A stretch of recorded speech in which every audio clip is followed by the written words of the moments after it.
the longer the joystick becomes, the more range of motion you have. The more range of motion you have, the more range you have to adjust for your accuracy, and the more range you can tap into different speeds of sensitivity. That's why a lot of people say my aim is so snappy, because I'm able to move so quick and then snap and then slow down really quickly and then slow down, slow down, slow down. I can snap really quick, back and forth, back and forth, back and forth, back and forth, back and forth between players because of the longer stick and the higher sensitivity and the low dead zone. Lower the dead zone, the easier it is to control your controller, because if you do have a higher dead zone, let's just say it's dead zone of 10, which is stock, dead zone of 10. Let's put this back to 10, which is stock dead zone. I want you to pay attention to how much I move my stick. Pay attention. Pay attention to the stick. I'm going to touch it now. Moving it. Moving it. Moving it. Now it moves. You see that? Now, watch, if I'm going left, and I want to go to right, I want to look right now. I got to slow the joystick down. As I pass through center, it stops. It stops. Now it goes. Do you see that? That right there is going to really drastically affect your accuracy as you're trying to aim at targets. So if I'm trying to stay control this recoil, this player down, I can't keep it at his level. Let's do 10. Let's do level 10. Watch. Oh, reload.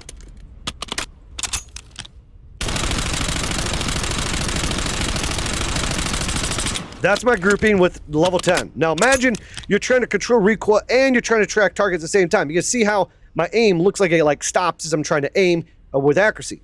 Now let's go back and let's put this at dead zone 0. Let's take a look and see how my grouping is for this now.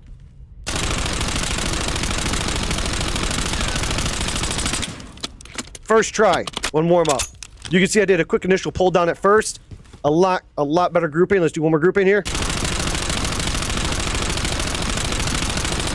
I got the recoil memorized on that now. At that time I got a little bit warmed up to the recoil. Let's try doing another warm up on that.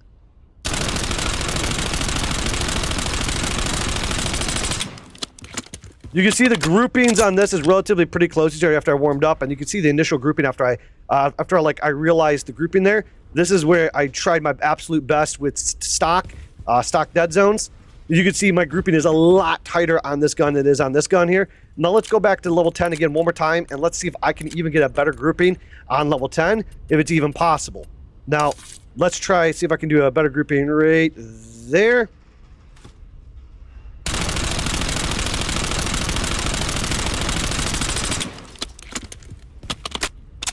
Still not as tight as these two.